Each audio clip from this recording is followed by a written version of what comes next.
Hello, bonjour à tous et bienvenue dans Tech24. Au sommaire cette semaine, les États-Unis pris au jeu de la cybersurveillance. Entre les révélations sur le programme PRISM et les discussions avortées avec le meilleur ennemi Pékin, nous vous dirons tout dans un instant.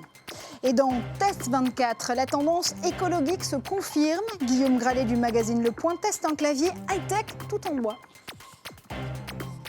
Mais avant de développer ces titres, la téléphonie mobile devient un vivier de croissance en Afrique. C'est le chiffre de la semaine décortiqué par nos experts du JDN. Le téléphone portable devient un réel enjeu économique en Afrique. Sur un continent qui compte 4 fois plus d'abonnés mobiles que d'internautes, le secteur du mobile emploie aujourd'hui plus de 5 millions de personnes. La plupart des emplois créés sont encore indirects, c'est-à-dire gravitant autour de l'activité principale des opérateurs. Pour un emploi créé par un opérateur, 10 emplois indirects voient le jour au Nigeria, 57 en Ouganda, 89 au Kenya, 98 en Tanzanie et même 169 au Rwanda. Et je vous le disais en titre, la Chine et les États-Unis étaient pourtant prêts à des cyber-pourparlers. La rencontre entre Barack Obama et Xi Jinping la semaine dernière se voulait historique pour la coopération sur la cybersécurité. Mais c'était sans compter les révélations du Guardian et du Washington Post. Les deux titres ont mis à jour PRISM, un programme conçu par la NSA. Instauré en 2007, il permet à l'agence américaine de renseignement de surveiller les communications sur 9 des plus grandes plateformes, dont Apple, Facebook, Yahoo ou encore YouTube. Et l'affaire suscite un tsunami d'indignation sur les réseaux sociaux. Mais la pratique, elle, est bien légale, Guillaume. Effectivement, Marjorie, tout cela est très légal. En fait, dans la foulée du Patriot Act qui a été adopté en 2001, il y a eu un amendement, alors attention, c'est un petit peu technique, l'amendement 1880A qui est apporté au Foreign Intelligence Surveillance Act, plus connu sous le nom de FISA, et qui permet de surveiller de manière électronique toutes les communications passées par des citoyens non américains sans mandat légal, c'est-à-dire sans aucune justification et sans avoir à laisser de traces. C'est énorme, et surtout quand on voit que cela a été fait progressivement à partir de 2007, on l'a vu à travers une note interne de la NSA révélée par The Guardian, progressivement chez des sites extrêmement employés comme Facebook, Yahoo, Microsoft, Google ou Skype par exemple. Et justement, les patrons de Facebook notamment et de Google, Mark Zuckerberg et Larry Page, ont démenti, si ce n'est avoir eu connaissance, en tout cas d'avoir participé au programme PRISM. Est-ce qu'on peut les croire ? Imaginons, Marjorie, qu'ils soient de bonne foi, et la NSA a pu tout simplement passer à travers leur décision, puisque la NSA a juridiquement les moyens de brancher directement ses écouteurs, si j'ose dire, sur ses serveurs. En fait, malheureusement, ces dirigeants de grands sites ne pourront plus faire comme si cela n'existait pas, et on voit peut-être une certaine résistance organisée. On le voit à travers des personnes comme Alexandre McGillivray, qui s'occupe des affaires publiques chez Twitter, et on le voit de manière tonitruante, j'ai envie de dire, chez une personne comme Edward Snowden, qui est l'ancien employé de 29 ans de la CIA, qui lui a dit « Je ne veux vivre dans un pays comme celui-là où tout est enregistré, tout est traqué », et c'est pour ça qu'il a dévoilé tout cela au monde entier. Et le budget de PRISM, le programme par lequel le scandale arrive, s'élèverait à 20 millions de dollars. 20 millions de dollars, c'est pas un petit peu en dessous d'un budget auquel on pourrait s'attendre pour pouvoir exploiter et pouvoir surveiller toutes les données qui sont échangées sur Internet ? Vous avez raison, Marjorie, ça paraît bien faible, mais il ne faut pas oublier que les effectifs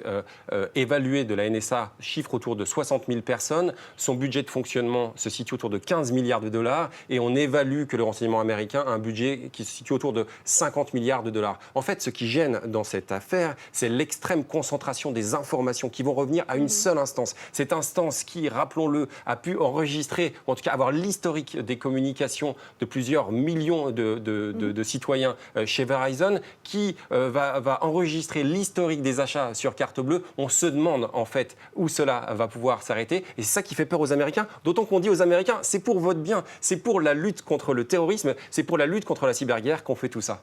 Et autre volet de cette lutte contre le cyberterrorisme et la cyberguerre, c'était évidemment ces pourparlers auxquels Barack Obama et son homologue chinois étaient tout près de pouvoir trouver un accord. Alors Marjorie, pour Washington, c'est très clair, la cyberguerre a commencé. On a vu des indiscrétions qui sont sorties où les autorités américaines se plaignaient que des plans des derniers chasseurs de la dernière flotte de navigation américaine ont été dévoilés et exploités par des Chinois. Il y a même, croit savoir le Washington Post, une directive 20 qui autoriserait les États-Unis à entrer en cyberguerre. Alors, Washington joue un petit peu également la carte de l'apaisement en promettant de la cyberdiplomatie dans les mois à venir, mais on voit bien que la tension reste forte. Pour faire très bref, Marjorie, on a peu à espérer que la surveillance sur Internet s'arrête du jour au lendemain.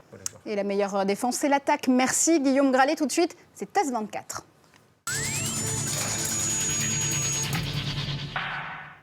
Le geek, c'est chic. Une nouvelle devise que Guillaume Gralet s'emploie à démontrer dans Test 24 cette semaine avec un tout nouveau clavier en bois. C'est la PME française Auré qui est à l'origine de ce clavier écolo et Bluetooth. Tout de suite, démonstration.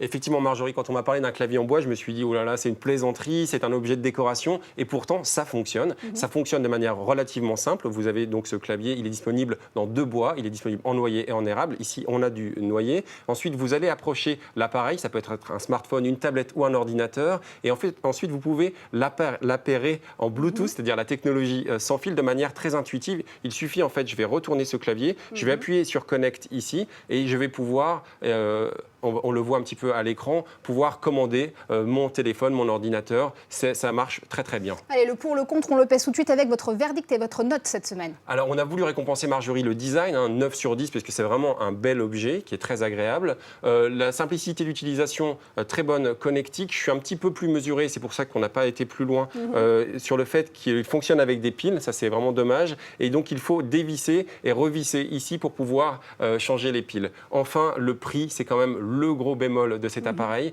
On est à 150 €. Je trouve que c'est quand même élevé. C'est ce qui explique cette note. Et pourtant, ce clavier, il surfe sur une autre tendance qui est celle du geek green.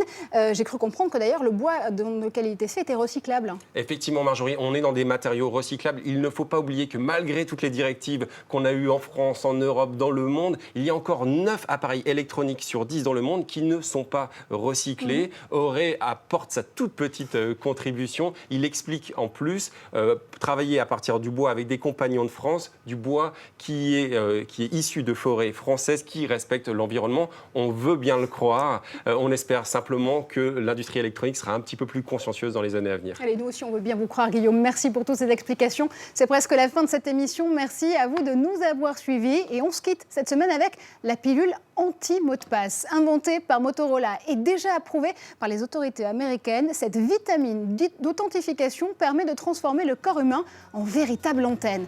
À l'intérieur du cachet se trouve une micropuce. Une fois avalée, elle est activée par les acides produits par l'estomac et émet un signal unique reconnu par votre tablette, votre smartphone ou votre ordinateur. Et pour les pilulophobes, si j'ose dire, le constructeur américain propose un tatouage électronique doté d'antennes et de capteurs pour verrouiller vos appareils connectés. Restez vous aussi connectés avec ou sans pilule et on se retrouve la semaine prochaine sur le plateau de Tech 24.